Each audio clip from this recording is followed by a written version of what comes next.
So this movie story revolves around a girl named Emily. When she was a student, she incurred a significant debt, which she's still paying off. She works as a food delivery person, a job she's unhappy with. Her expressions indicate that she wants to leave as soon as possible, as a significant portion of her earnings goes toward paying off her debts.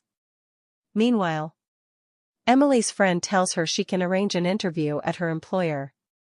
The next day, Emily goes for the interview, but the manager refuses to hire her.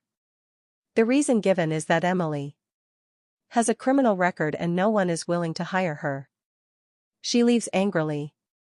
Then, she spots a man who gives her someone's number.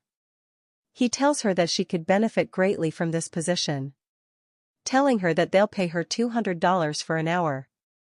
Emily is perplexed, wondering how such a large sum of money could be paid for such a small amount of work. Emily messages the number and quickly receives a reply. The next morning, she goes to meet the boy. She finds that there are other people present.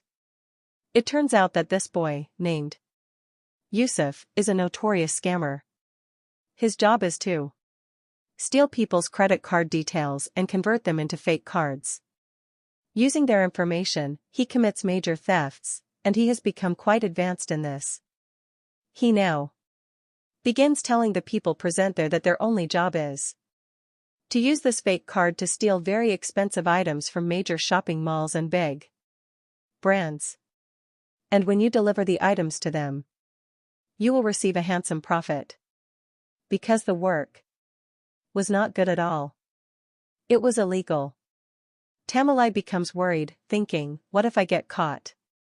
If you use anyone's card, a notification is sent to the actual owner of the credit card.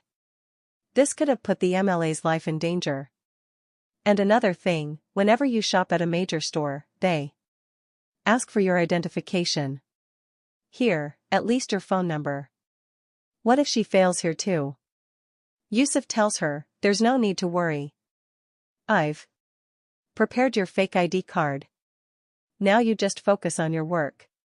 Emily doesn't seem very satisfied with this task, but since she needs to pay off her debt, she agrees. The next day, following Yusuf's directions, she goes to a major store and steals a very expensive LED, worth nearly $2,000. She has finally succeeded in her first mission, earning her the full $200. As soon as Yusuf gives her the money, he tells her that he has another job for her, and if she completes it well, he'll give her $2,000. He also gives Emily a phone and tells her that her contact will now be through this phone, so no one can trace her phone and her identity remains secure. Emily asks him, what kind of job is it that you're going to give me $2,000 for, and that too for just 1 hour of work? Yusuf tells her, don't worry, I'll tell you soon. Now, as I've already explained, Yusuf's illegal business worked. Yusuf would steal people's credit card information and create fake credit cards and ID cards. He had hired some people like Emily, who were in need of money, would steal whatever Yusuf asked them to steal, and Yusuf would steal it for him, earning a profit. Imagine how much money a person can give someone a $200 profit. Yusuf would sell whatever stolen goods he received as stolen goods and make a good amount of money. Emily waits for a message from Yusuf. A lot of time passes, but no message comes. Infuriated, Emily throws the phone away in a dustbin. But then she hears a notification. It's a message from Yusuf. She quickly retrieves the phone from the dustbin and sees a message that says yes or no. Emily needs money, so she goes to meet Yusuf. Yusuf tells her that this mission is going to be even more dangerous than the previous one. You'll have to steal a car here. And you'll have to be very careful. And remember, when you make such a large purchase, the original credit card user will receive a confirmation call. But before that, you can do that. You'll have 8 minutes. You have to wrap everything up in those 8 minutes. That means you must leave within 8 minutes of purchasing the car. Otherwise, you could get caught. Accepting the challenge, Emily goes to buy the car. But while she's shopping, the manager notices that she's not taking any interest in any of the car's details. He begins to suspect that someone who's spending so much money would show some interest. Emily takes the car and leaves. But the manager, already suspicious, follows her. Just as Emily is about to start the car and leave, she receives a call from the same credit card user, claiming she never made such a large transaction. The manager then grabs Emily by the hair and tries to pull her out of the car. But Emily, acting too quickly, pushes him away. But the manager also hits her on the nose. His nose starts bleeding. Emily takes the car and leaves. But she's furious. As soon as she arrives, she throws the keys at Yusuf, saying, "Here, I've got your car. But I don't want to do this." Yusuf turns her down and gives her $2,000. He tells her, "Come, I'll drop you home." When they arrive, Yusuf pours out his heartfelt gratitude to Emily, saying, "I'm going to buy a house that was once my dream." Seeing a picture of the house, Yusuf becomes fascinated and asks, "Can you afford such an expensive house? You earn so much." Yusuf tells her, "There's more money in this job than you can imagine." Libby shows interest in Yusuf's work, so Yusuf tells her, "Okay, I'll teach you." Yusuf was only doing this because he had developed a crush on Gamini and didn't want to refuse her anything. Yusuf takes her to a secret room where all his belongings are kept, including a printing machine that prints fake credit cards. He gives Emily the machine and gives her all the details on how to print the cards. Emily quickly learns to make the cards. However, Yusuf also warns her that she cannot use this card for personal use. This means that it must show that she liked the item and that it came from her. She cannot use the ATM with this card. And she can only shop at a very limited shopping mall. Emily brings the printing machine home and starts working on it. Soon, she prints many cards, becoming an expert at the job. She buys many items and sells them to people who buy stolen goods, earning a substantial profit. She also tells Yusuf about this. Yusuf tells her, "You're a smart girl. We should work together." But then, one of Yusuf's friends arrives, reacting strangely to Emily, and takes her to another room. In another scene, we see Emily meeting a friend. Her friend tells her, "I'm going out for a while, and my dog is home alone, so I'd love for you to go and spend some time with him." Emily then returns home. Just then, she receives a call from the killer, telling her to meet him at a certain place. He needs something, so Emily goes to meet him. But after a long wait, no one arrives. So, Emily returns home. As she climbs the stairs, a man approaches her from behind and tells her to wait. However, Emily realizes the man is not well. She immediately closes the door.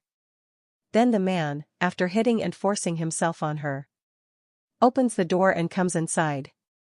He's accompanied by a woman, possibly his wife. This was the dealer who had been calling Emily to meet him. But there was a different motive.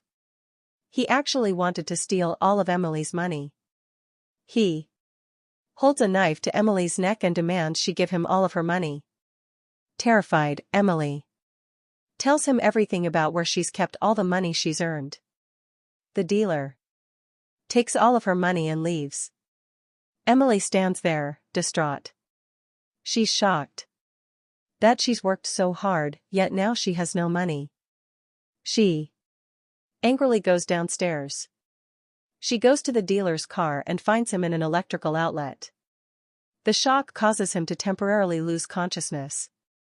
The girl accompanying Tiger panics and, under Emily's blackmail, returns all his money.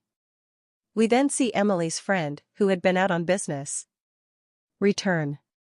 She throws a party at her house. Emily attends the party and invites Yusuf along. They confess their love to each other.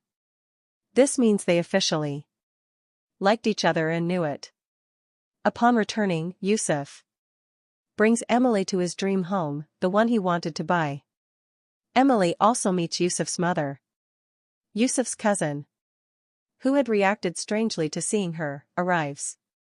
He tells Yusuf's mother that Emily didn't do it right. She had been instructed not to shop at the same store repeatedly, but she did it anyway. Now there's CCTV footage of this, and if she's caught, we'll all be in trouble. But Emily becomes enraged, declaring, "No one can stop me from doing my job. I'll overcome all the difficulties." Yusuf tells Emily, "There's no need to worry. How long will you keep chasing jobs like this? I didn't earn so much money so I can live a peaceful life with my dream girl. I've already earned a lot of money, which is in my cousin and I'm in our joint account. I'll take all of it and leave this city forever, and go with you to a place where I'll never do this again, and I want to be very happy with you." He takes Emily to the place where he's kept his cash. But when he arrives, he finds it all gone. Yusuf's cousin has betrayed him. They are both utterly shocked. Yusuf tells Emily, "I'm going to live my life with you, but money is nothing. I have to start working again. And as soon as I have enough savings, I'll quit." But Emily asks, "Yusuf, what about all that money you've spent so much time earning? We have to go to your cousin's house and get him his money back." Yusuf tells her, "Of course he's my cousin, but he's a very dangerous man. If he can betray me, he can forget that I'm his cousin, and my life and yours could be in danger." But Emily doesn't back down. She packs some essentials and takes Yusuf outside his house. Yusuf finally musters the courage to ask Emily, "What's the reason you're not getting a job?" Emily explains, "I had a boyfriend with whom I had an argument. I held a sharp object to his neck and told him, 'I am going to kill you.' I did this so he would be afraid of me and apologize. But he didn't. He freed himself from me and filed a police case. And ever since then, I've been considered a criminal." Then they knock on the door of the house. When the door opens, Emily says she's come to deliver food. It's not Yusuf's cousin, but someone else. Emily gives him an electric shock, rendering him unconscious for a while. Then they lock him in the trunk of the car and ask him how many people are inside. He says there are 6. Emily sneaks inside under some pretext. She's also kept the man's phone. Using his phone, she sends a message that will make everyone inside come out. Taking advantage of this, she goes into Yusuf's cousin's room. Initially, there's no one there. But as they move forward, Yusuf's cousin comes from behind and attacks Yusuf on the head. As soon as Emily turns back, he tries to stab her too. They both fall. But Emily, saving her life, takes a knife from his pocket and stabs him. She threatens him, asking, "Tell me, where did you keep the money?" Yusuf's cousin, frightened, tells her, "I kept all the money in the fridge." Emily takes the money out of the fridge and starts dragging Yusuf with her. Yusuf is unable to walk properly because he is injured. As they get into their car, they realize the car keys are missing. They have been lost somewhere. Just then, the police arrive. Yusuf's cousin called the police. It happens. Emily looks back. She knew she didn't have enough time to take Yusuf with her, nor could she afford another session. And she didn't want to get caught. So she takes all the money from the car and runs away alone. The police arrive and arrest Yusuf and raid Emily's house. But they find